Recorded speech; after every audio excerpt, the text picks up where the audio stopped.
जय हिंद स्टूडेंट्स। तो आज का हमारा जो सेशन है वो 10th क्लास का ग्रामेटिकल पोर्शन जैसा कि मैं पढ़ा रही हूँ, जिसके अंदर मैंने आपको सिलेबस बताया और पहला चैप्टर स्टार्ट किया है subject verb agreement.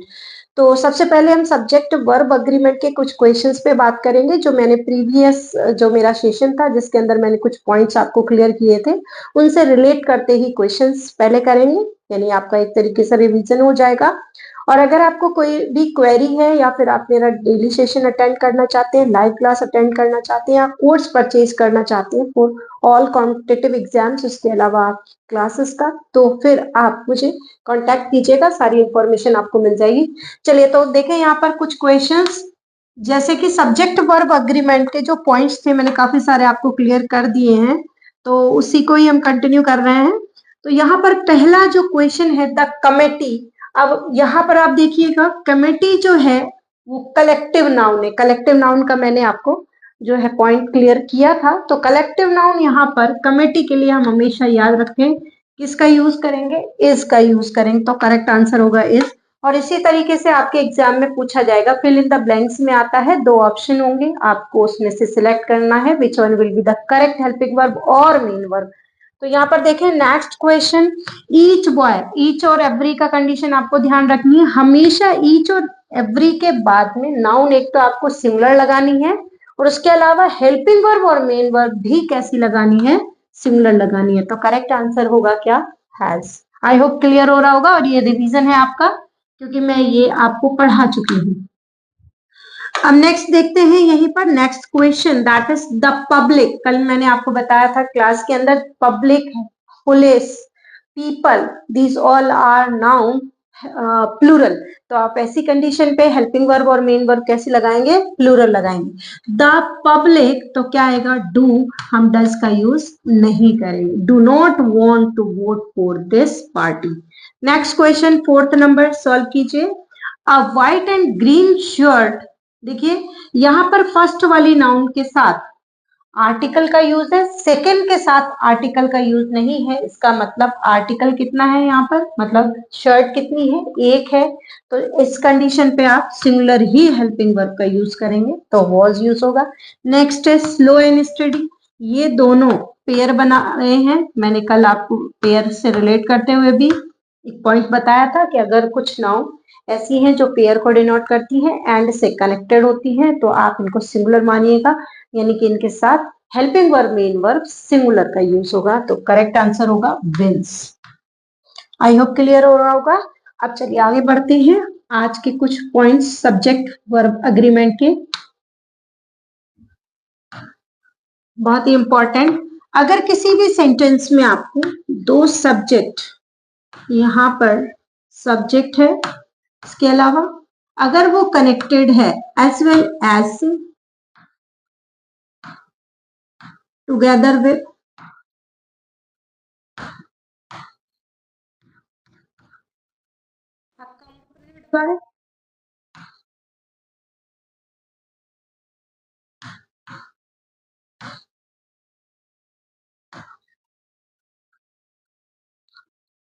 headed by, controlled by and not with, इस कंडीशन में आपको याद रखना है यहां पर भी अगर क्या हो, सब्जेक्ट हो, जब दो सब्जेक्ट इन कंजंक्शन से जुड़े हुए हो तो ऐसी कंडीशन पे आपको हेल्पिंग वर्ब या फिर मेन वर्ब हमेशा फर्स्ट सब्जेक्ट के अकॉर्डिंग लगानी है, अकॉर्डिंग टू फर्स्ट सब्जेक्ट।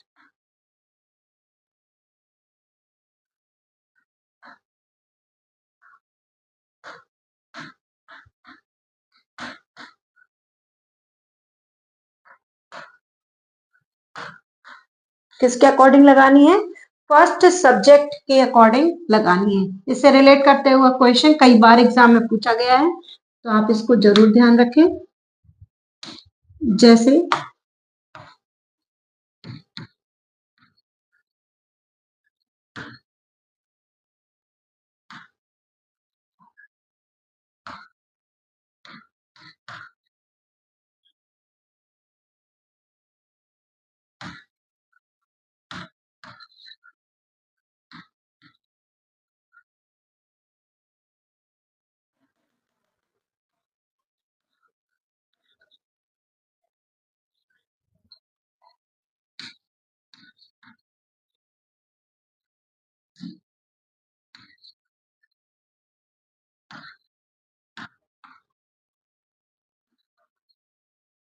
आपको बताना है कि यहां पर हेल्पिंग वर्ब सिंगुलर यूज होगी या फिर प्लूरल।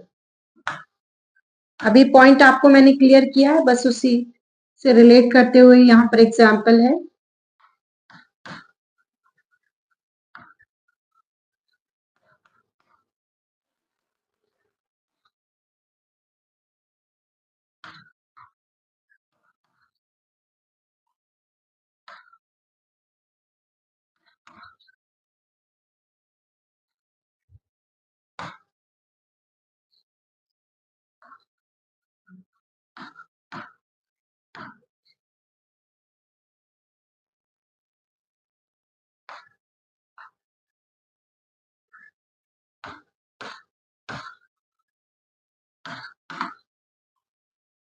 बताइए किसका यूज होगा। तो फर्स्ट वाले एग्जाम्पल के अंदर बात करें, राहुल अलोंग विथ का यूज है, तो हम किसको याद रखेंगे? फ्रेंड्स को नहीं, राहुल को। तो यूज होगा क्या? Is.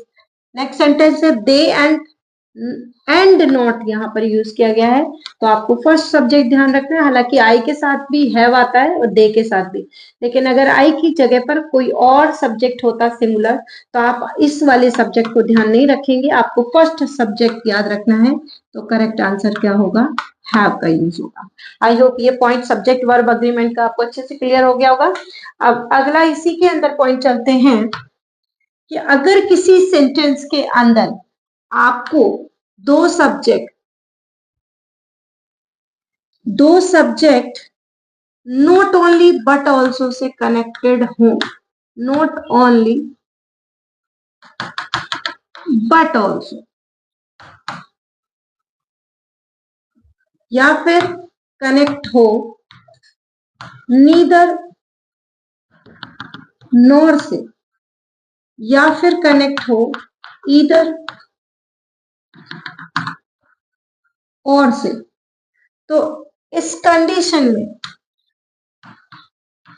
To subjects, two noun, two pronouns, दो सब्जेक्ट अगर कनेक्टेड हो किससे? Neither nor, either or, not only but also से, तो ऐसी कंडीशन पे आपको याद रखना है हमेशा नियरेस्ट जो सब्जेक्ट होगा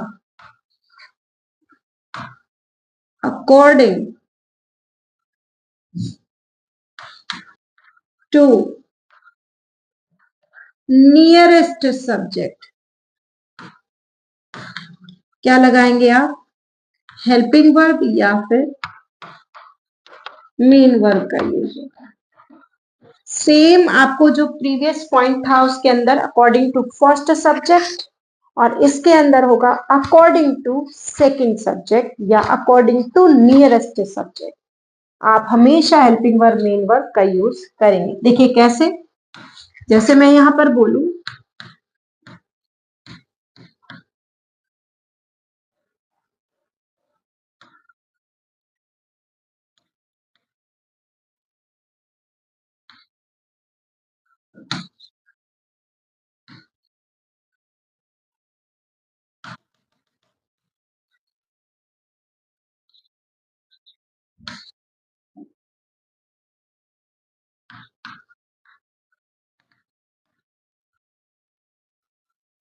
अब आपको बताना है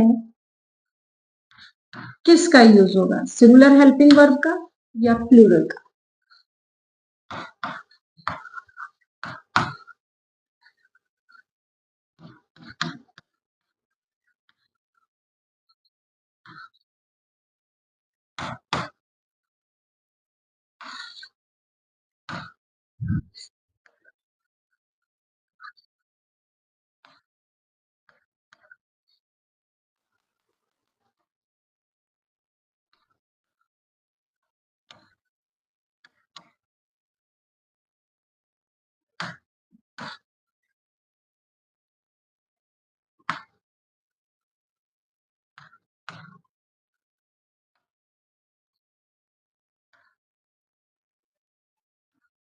बताइए किसका यूज होगा।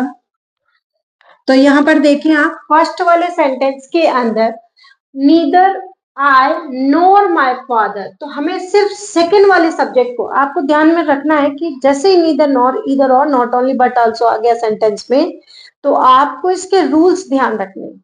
तो नीदर नॉर इधर और नॉट ओनली बट ऑल्सो से दो सब्जेक्ट अगर कनेक्टेड हैं तो आप नियरेस्ट सब्जेक्ट दैट मीन्स कि जो सेकंड सब्जेक्ट है उसके अकॉर्डिंग हेल्पिंग वर्ब या फिर मेन वर्ब का यूज करेंगे। तो माय फादर इज सिंगुलर, तो आप किसका यूज करेंगे? हैज का। यहाँ पर देखिए not only Mukesh but also his sisters, तो ये सिस्टर्स कैसा है? प्लूरल वर्ड है, तो आप प्लूरल ही यूज करेंगे। दैट मीन्स आप किसका यूज करेंगे? आर का यूज करेंगे। आई होप अच्छे से क्लियर हो गया होगा ये पॉइंट भी। अब नेक्स्ट इसी में एक और पॉइंट चलते हैं, सब्जेक्ट वर्ब अग्रीमेंट का। अगर किसी सेंटेंस में आपको someone, somebody,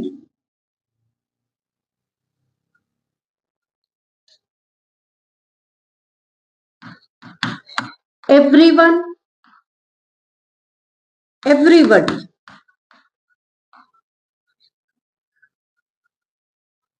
no one, nobody,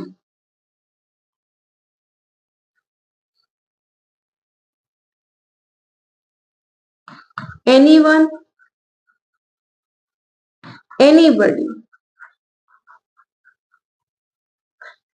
अगर ये इनडेफिनाइट प्रोनाउन का अगर आपको यूज मिले सेंटेंस में, इनको देखते ही आपके दिमाग में सब्जेक्ट वर्ब अग्रीमेंट का रूल ध्यान होना चाहिए कि इनके साथ आप हमेशा हेल्पिंग वर्ब या फिर मेन वर्ब जब भी आप लगाएंगे that should be singular. And possessive case अगर आपको यूज करना हो तो आप हिज का यूज करें। रिफ्लेक्सिव प्रोनाउन अगर यूज करना हो तो हिम सेल्फ का यूज करें। हालांकि ये आपका एरर में काम आएगा, आपके एग्जाम में तो आपसे सिर्फ फिल इन द ब्लैंक्स में सब्जेक्ट वर्ब अग्रीमेंट से हेल्पिंग वर्ब और मेन वर्ब को ही फिल करने के लिए पूछा जाएगा। अच्छा, एक पॉइंट और इसी में अगर ध्यान रख सकते हैं तो रखें कि अगर इन सेंटेंसेस की बात करें, इनका कभी टैग क्वेश्चन, आपके टैग क्वेश्चन भी था सिलेबस में पहले, तो अगर टैग क्वेश्चन जो है ध्यान रखें कि अगर बनाना हो तो ऐसी कंडीशन पे इनको प्लूरल मानते हैं और हेल्पिंग वर्ब हमेशा प्लूरल आती है, लेकिन सेंटेंस के अंदर इनको हमेशा सिंगुलर मानते हैं। ये पॉइंट बहुत अच्छे से आपको ध्यान रखना है। ये सारे के सारे प्रोनाउन है, इनडेफिनाइट प्रोनाउन से रिलेट करते हुए भी जर्नल सेंटेंस भी आता है। आगे देखें इसी के अंदर सेंटेंस जैसे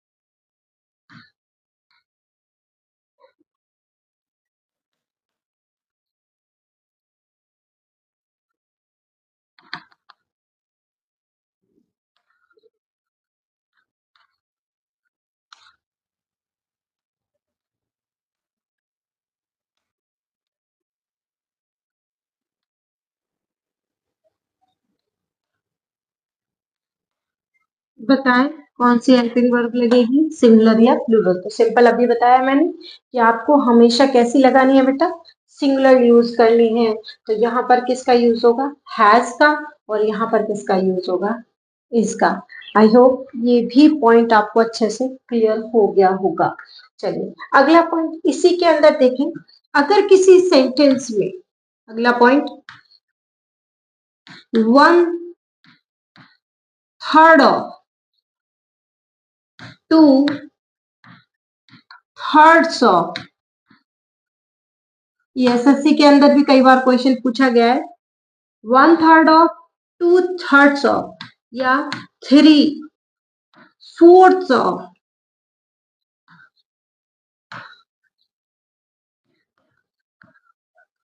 हाफ ऑफ, अगर कभी भी आपको सेंटेंस में मिले ऐसी कंडीशन पे आपको जो ये नाउन होगी या फिर प्रोनाउन के अकॉर्डिंग हेल्पिंग वर्ब और मेन वर्ब लगाना। यहां पर मैंने ये नहीं कहा है कि सिंगुलर या प्लूरल लगानी है, आपको ध्यान रखना है कि जो नाउन आएगी उसके अकॉर्डिंग आपको हेल्पिंग वर्ब या मेन वर्ब लगानी। अगर ये नाउन सिंगुलर होगी तो सिंगुलर, प्लूरल होगी तो आप प्लूरल का यूज करेंगे। ठीक है, जैसे मैं बात करूं,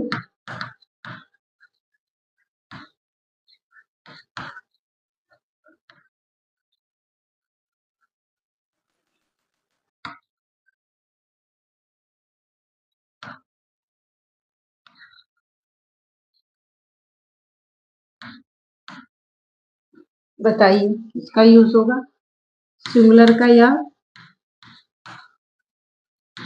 प्लूरल का?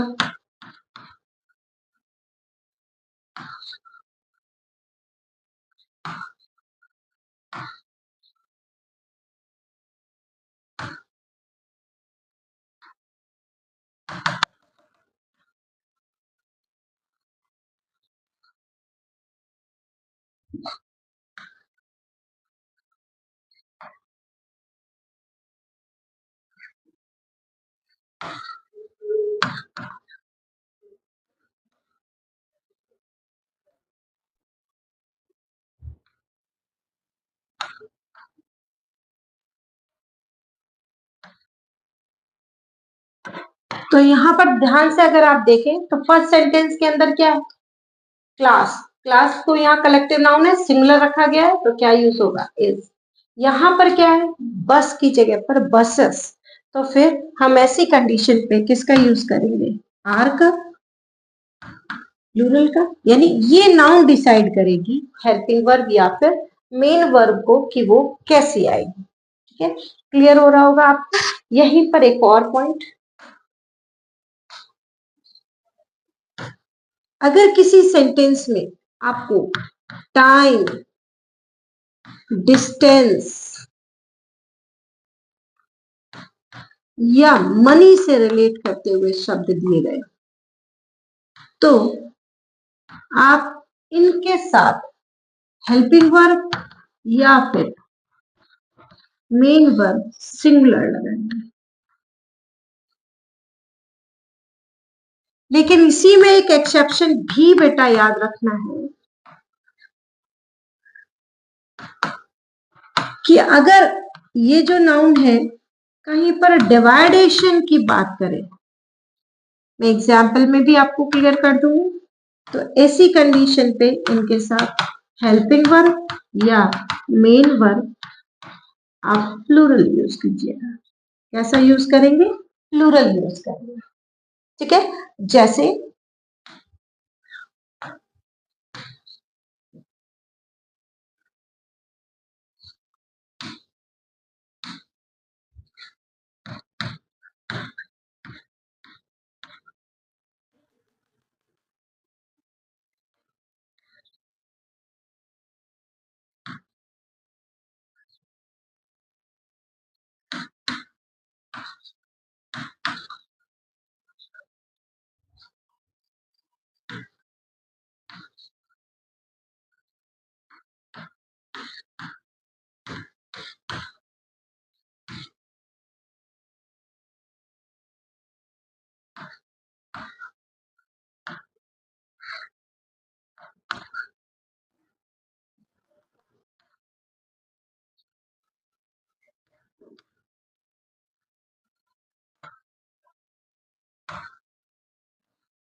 बताना है आपको किसका यूज होगा, क्लियर कीजिए बेटा।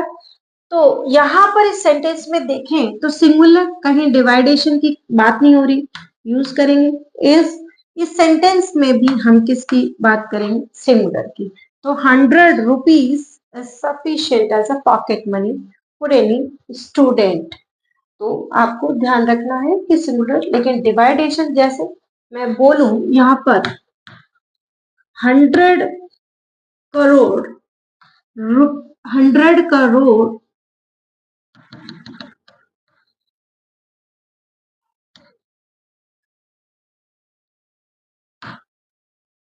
On 3 projects.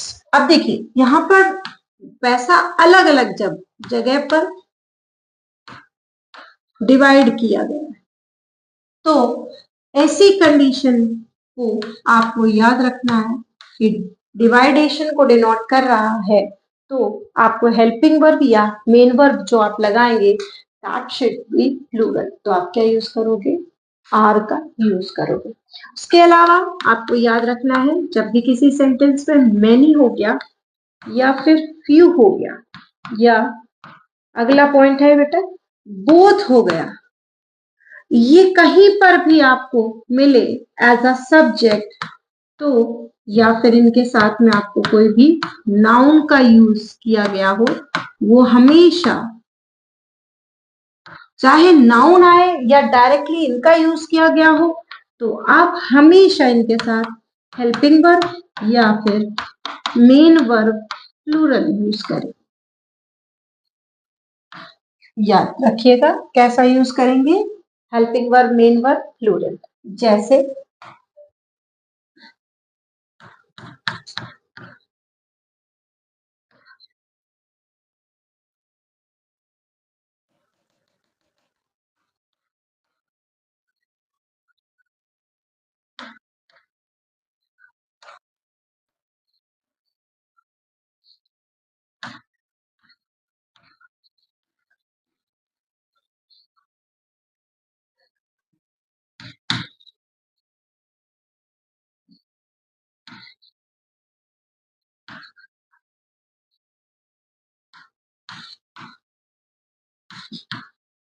किसका यूज होगा, देखिए